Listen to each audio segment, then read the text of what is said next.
From the headquarters of Telesur English in Quito, Ecuador, I'm Carla Gonzalez, and this is From the South.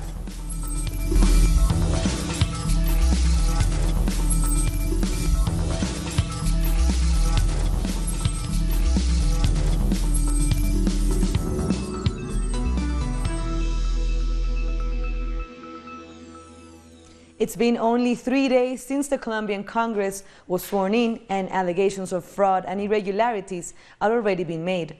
The Bloc for Peace said that this is a blow to the opposition, but that they will continue working to defend the legislative agenda. Gloria Flores, senator-elect from the party of Decentes, denounced fraud after the National Electoral Council announced that her seat and those of 2 other senators would be awarded to the Colombia Justa Libres movement, allies of the extreme right.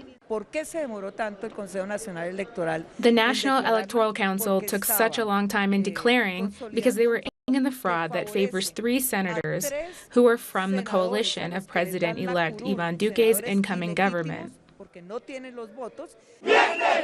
The elected senator said that more than 14,500 votes were added by the registrar's office, since the votes did not exist in the official forms where they should have been registered. I've been made a victim of this outrageous theft, and I will take this case and this evidence to launch a fight to reform the Colombian electoral system that has no guarantees. This was considered by other senators as a direct blow to the opposition of Iván Duque's government, but they declare that they will continue working for the legislative agenda proposed by the Peace Bloc.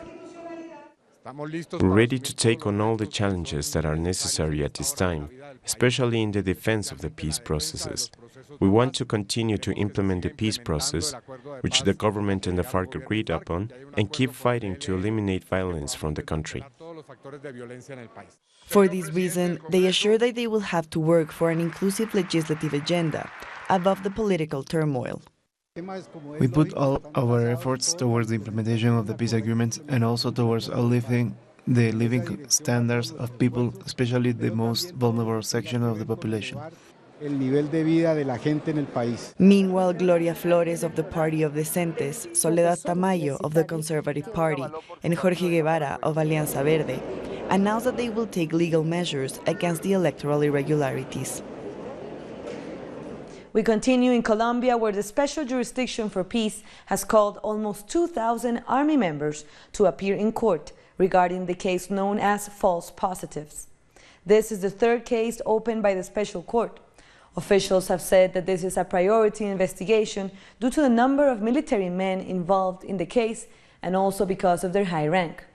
The false positive case has revealed the murder of civilians in remote parts of the country during Colombia's internal conflict, allegedly perpetrated by the military. A 16-year-old social activist was killed over the weekend in northern Colombia. Residents in the city of Medellín, in the northeastern department of Antioquia, paid tribute to Kevin Julián León, who worked for the peace organization Heroes and Heroines of Love Corporation. According to the witnesses, this young social leader was heading to his English class on Saturday when he was shot by 2 men riding a motorbike.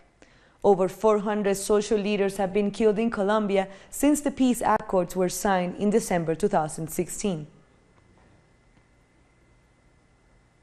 We spoke with Colombian human rights lawyer Laura Barón Mendoza about the killings of social leaders across the country as a result of a power vacuum, and as the people demand the Colombian government to protect the lives of social leaders.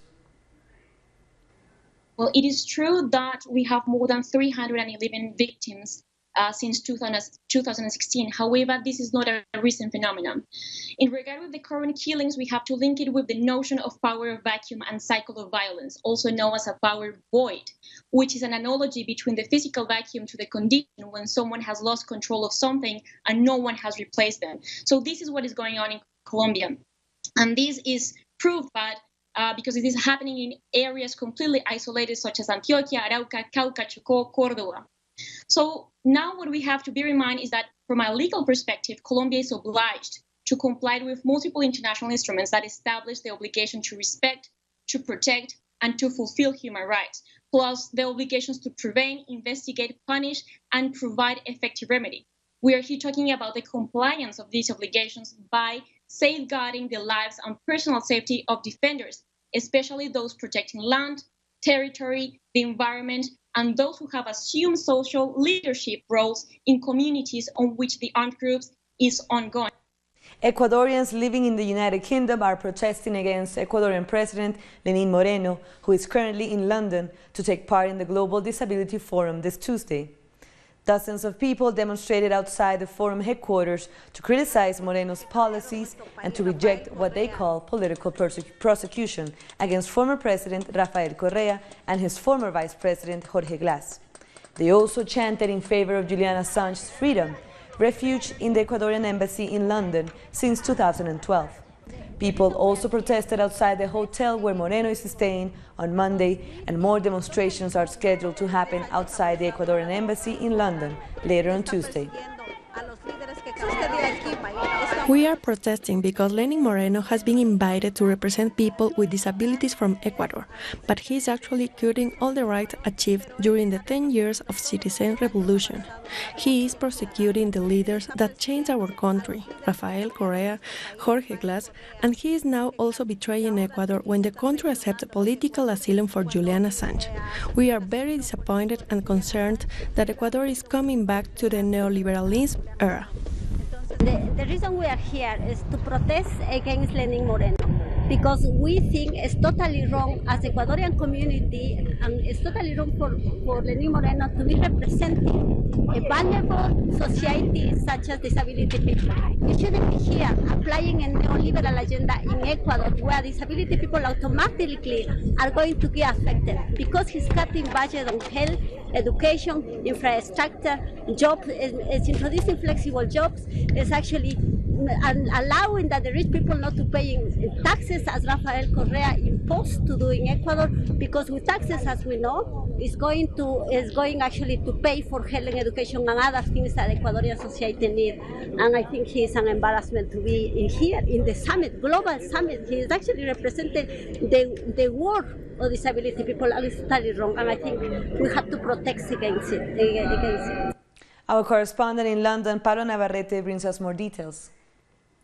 Ecuadorian President Lenín Moreno is speaking at this moment behind me in the centre, the convention centre in East London, the Queen Elizabeth Convention Centre, as part of the 2018 Global Summit on Disability, where he has been invited to speak.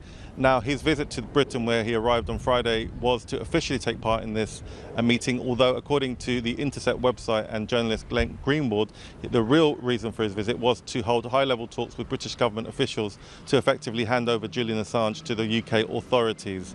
The speculation is rife that this will happen at any moment, and there has been a number of protests. Just now, there were members of the Ecuadorian community and other supporters of Julian Assange who came to show their opposition to Lenín Moreno's presence. Yesterday, at his hotel in central London, there was a large contingent of protesters, and later on today at the Embassy of Ecuador, there will be a larger protest made up again of members of the Ecuadorian community and supporters of Julian Assange. So it would appear that Lenín Moreno is in the UK. He will be then visiting Edinburgh, but he is here officially to take part in this meeting of the 2008 Disability Conference, but it looks like that Julian Assange's days are numbered following Lenín Moreno's visit. That was Pablo Navarrete from London. We'll take a short break now, but join us again after a video from our multimedia team.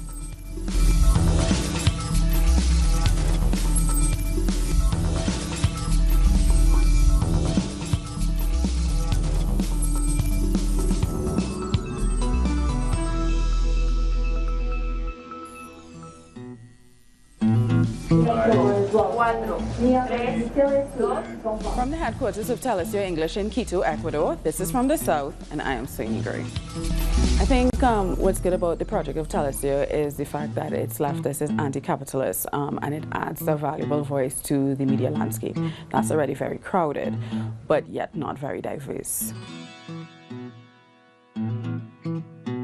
I had the opportunity to work for a very diverse team producing news from a global south perspective. Telesur es una isla en medio de grandes medios de comunicación. En donde Telesur se ve como una alternativa. A mí como cineasta me ha enseñado cómo primero, qué historias importan en el mundo y cómo se deben contar ciertas historias. Es fascinante, creo que aprendes no solamente de hacer noticias, sino de la gente que está alrededor tuyo, que también le fascina eso, que es contar historias distintas. I was able to identify with Telesur's project, which is of course to provide a different view of the world. 13 years of Telesur means 13 years since the realization of Fidel Castro's dream to have a pan-South Latin American news channel that which went against the hegemony of US media. Significa tener las energías, tener el coraje de decir las cosas cuando se tienen que decir y no ocultar cosas que quizás sean incómodas para el resto del mundo, pero hay que contarlo. En Colombia, precisamente, Telesur fue parte fundamental en la liberación de unos soldados.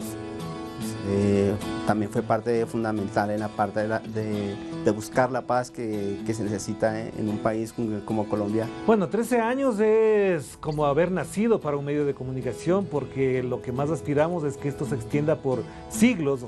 Para mí Telesur ha sido mi escuela y sigue siendo mi escuela. Creo que han sido unos buenos 13 años, pero creo que se vienen unos 13 años o más mucho mejores.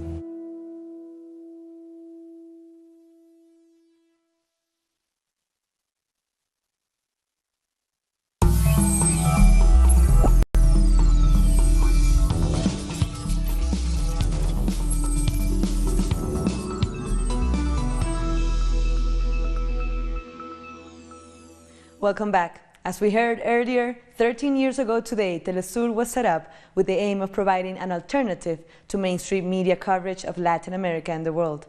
To talk more about this, the struggle for a different kind of media, we are joined from London by Telesur's political analyst Tariq Ali. Hello, Tariq. Why is it so important in 2018 that a medium like Telesur exists? Well, it's extremely important. I remember when we were first discussing the project, the late President Chavez said, our aim must be to unite the people of South America and even other parts of the world. So we are not going to be irresponsible in just highlighting one country. We are for the entire continent. And that was the aim. And of course, not just the continent in a physical sense, but also another continent of ideas, of opinions which are never heard on the mainstream media. And despite all the problems, despite the sanctions that have been imposed on Venezuela by the United States and its European allies, Telesur has kept going.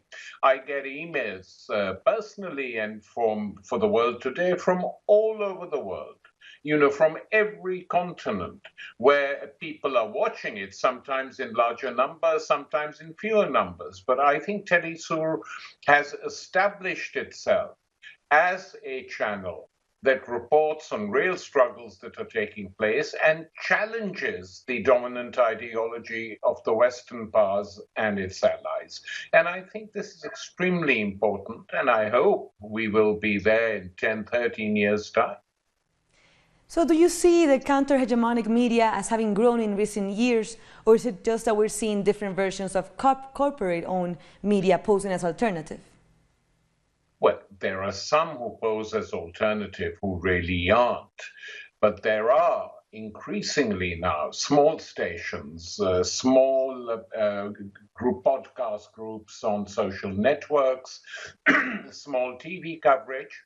The only continental and global critical television station, I think, is Telesur, really, because Venezuela exists, the government is in power, the opposition has been defeated, and so I hope we go on. But some of the channels which used to be regarded as oppositional, for instance, I mention it, Al Jazeera, which sometimes still has interesting documentaries on, but by and large has become the voice of the regime which created it, and its views on what is happening in the Arab world are seen from that point of view. But in the case of Telesur, I think that we have succeeded in creating a milieu, if you like, in different parts of South America and in different continents where the station is greatly respected. And it's that respect that we want, not any cheap applause. We want people to see that this is a television network where you can have serious discussions and alternative images that are never ever seen on the mainstream media. Thank you very much, Tariq, for your time. Thank you. That was Tariq Ali, a political analyst for Telesur. Brazilian political parties are announcing their candidates for this year's upcoming presidential election. But despite many contenders seeking the nation's leadership, the specter of imprisoned former President Lula da Silva continues to loom over the race. And the electoral campaign in Brazil kicks off, with far-right frontrunner Jair Bolsonaro announcing his official presidential candidacy for the Social Liberty Party. Bolsonaro, 63, railed more than 3,000 supporters at the party's headquarters in Rio de Janeiro. In an emotional speech, he rejected the idea of a coalition and took jabs at what he called the establishment. I know the discomfort that I have caused, along with only a few political allies and friends, to what I call the establishment, or the machine, or the system. I am the ugly duckling in this story, but I am certain, and I tell you I'm certain, that soon we will be beautiful. Bolsonaro's conservative ideas have given him a controversial reputation. Many fear his presidency would mean a step back in many social issues such as LGBT or women's rights. A former military officer, Bolsonaro also wants to loosen gun ownership restrictions, one of his most contested ideas. And there's speculation that his pick for the vice presidency will be a member of the military. But his ideas appeal to the ever-growing evangelical base in Brazil. His supporters see his extreme views and a clean record as a fresh alternative in an otherwise corruption-tainted government. Bolsonaro is the change that we are waiting for. He's the savior of our homeland. We want something better for our country, and I think that everyone has to be united because Bolsonaro will be our president. Besides Jair Bolsonaro, two other candidates have been announced. Ex-Minister Ciro Gomes for the Democratic Labour Party, who's struggling to find a coalition, and Guilherme Boulos, representing the Socialism and Liberty Party, and he's also the leader for the homeless workers movement. In an election period full of twists and turns, Jair Bolsonaro still leads most opinion polls, followed by the ecologist Marina Silva, except if you factor in Lula da Silva. If the former president is released from jail, he is the most likely frontrunner. If Lula runs, he will advance to the second round. With the lead he has in the polls, it would have been very unlikely he didn't. But without Lula, it's anyone's game. The favorite candidate after him is Bolsonaro. But anything is possible. In the upcoming days, we will see the remaining 6 parties announcing their picks for the presidential candidates for the October elections. But we are just a few weeks before the registration deadline, which makes it a challenge for the parties to pick their alliances and their coalitions, which is almost the only guarantee they will have to have some kind of advantage in this one of the most unprecedented elections and one of the most unpredictable elections in Brazil so far. Even more if you factor in Lula's possible release, that would change everything in October as well. Mia Alberti, Telesur, São Paulo. Controversy has spread in Argentina after President Mauricio Macri announced the armed forces will surveil the border. The controversy comes as Macri assigned the military these internal security tasks, a role that was banned to be the responsibility of the armed forces after the military dictatorship. Critics say this measure wasn't approved by Congress and broke a consensus reached when Argentina returned to democracy. Macri assured there is no risk as the military is committed to respect the rule of law. It is a public duty to understand and accept that men and women of the 21st century armed forces are men and women of democracy. 158 members of the Catholic Church in Chile are under investigation over sex abuse cases. According to the public prosecutor, the cases date back to the 1960s and involved 266 victims, including 178 children and teenagers. The prosecutor's office detailed that most of the sexual crimes were committed by priests and people linked to Catholic schools. Last month, Pope Francis accepted the resignation of 5 Chilean bishops amid accusations of abuse and related cover-ups. Latin American heads of state and business leaders are discussing free trade at the Pacific Alliance Summit in Puerto Vallarta, Mexico. The group spoke against the regional integration project of UNASUR, saying that the contrast between the two groups lies in the Pacific Alliance's belief in private property and private investment. Outgoing Colombian President Juan Manuel Santos said that free trade was one of the founding principles of the alliance, while Chilean President Sebastián Piñera has called protectionism a new threat. Jamaican Prime Minister Andrew Holness is in Namibia, where he would meet with President Dr. Haig Geingob and other top officials. The top governments discuss strengthening the nation's historical relationship, developing partnerships in trade, and ease of travel between the two countries. Geingob said that Jamaican nationals will be exempted from applying for visas to Namibia. Holness is expected to travel to South Africa next to attend the BRICS summit. And while in Namibia's capital city, Windhoek, Holness joined top local officials in honoring Dr. Marcus Garvey by renaming a street after him. Marcus Garvey was the pioneer of the Pan-African movement, who Holness described as Jamaica's national hero. We'll take one last short break, but join us again after a video from our multimedia team.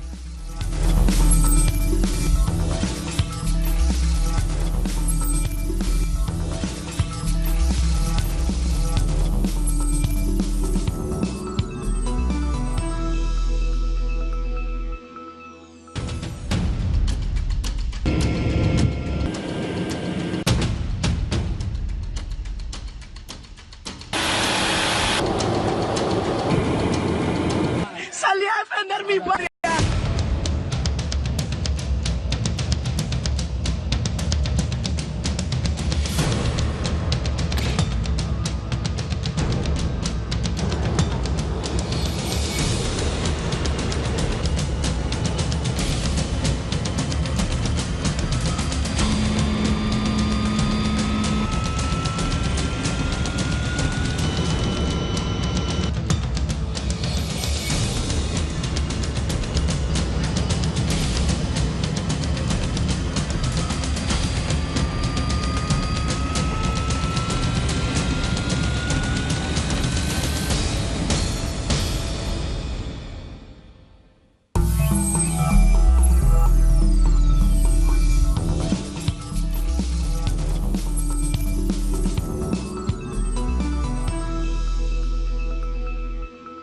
Thanks for joining us again. Chinese President Xi Jinping visited Rwanda and his counterpart there, Paul Kagame. The two leaders signed 15 deals worth millions of dollars. More details in this report.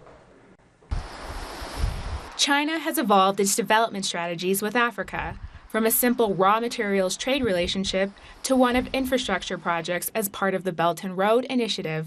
It's a very good initiative because it helps the connectivity, it helps really to connect China to different other countries to promote trade and investment, but also to promote economic cooperation.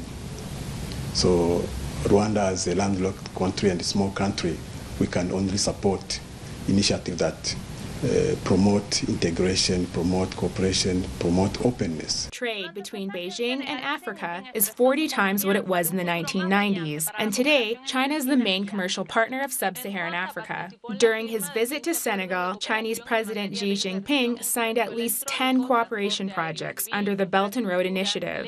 In Rwanda, he signed another 15 cooperation agreements for investment in the electronics sector, civil air transport, infrastructure, and human resources. The more that countries establish diplomatic relations with China, the more international status improves, and at the same time, it helps develop other countries' economies. I think that the relation between China and African countries has always been really good. We support each other and develop together. Beijing's goal is to connect economic development and trade zones where manufacturing and local business can grow, create industries, jobs, income, and sustainable commerce, along with ensuring that multilateralism is fully protected. When President Xi was in Senegal, he signed many cooperation documents that included cooperation for development of the Belt and Road Initiative. President Xi stated that China is pleased to see Senegal turning into the first West African country to sign a cooperation deal under the Belt and Road Initiative. This is Xi Jinping's first international tour since he was re-elected last March. The trip highlights how important the Middle East and Africa is for China's foreign policy, and the Chinese president's trip is crucial as developing nations try to move closer to China more than ever before. Fires spreading through Athens have killed at least 50 people. Let's take a look at that and some other news from around the world. Wildfires spreading through the woodlands of Athens in Greece have claimed 50 lives and 170 people have been injured. Greek authorities are trying to evacuate residents and tourists stuck on beaches along the coast. An official from the Red Cross confirmed that 26 bodies were found in the courtyard of a villa at the seaside resort of Mati. A witness to an airstrike in Afghanistan last Thursday recalled the moment it struck, saying it felt like hell. The airstrike killed 14 members of a family, including women and young children. The deaths occurred in the Chahardara district in a battle with the Taliban that involved US and Afghan airstrikes. The coalition initially denied that the victims were civilians. However, they were proven wrong by Afghan officials. I saw the bombardment with my own eyes. The Americans first used artillery. They bombarded my home and my aunt's home, and they didn't give us a chance to flee. Then they dropped a big bomb and we felt like in hell. Everything around us was covered by gunpowder and dust. My sister and other family members had lost their consciousness. This was a merciless act. 100 meters away there was a security checkpoint. The security officials were telling us that no one coordinated with us this attack. This was an unexpected attack. Protesters wearing red cloaks and bonnets inspired by the novel and TV series The Handmaid's Tale took to the streets of Philadelphia to make a stand against the US Vice President Mike Pence, who was giving a speech. Pence is a staunch opponent of abortion, and he's pushed for Congress to defund Planned Parenthood, which provides contraception, health screening and abortions. He's also known to be against LGBTI rights. And finally, don't forget to tune in this evening for an exclusive interview with the President of Nicaragua, Daniel Ortega. You can see it at 9:30 p.m. Caracas and Eastern Standard Time, 8:30 p.m. in Kingston, and 7:30 p.m. in Los Angeles. Only here on Telesur English. And that brings us to the end of this news brief. But there's another stories, as you know, you can find on our website at telesurtv.net/English.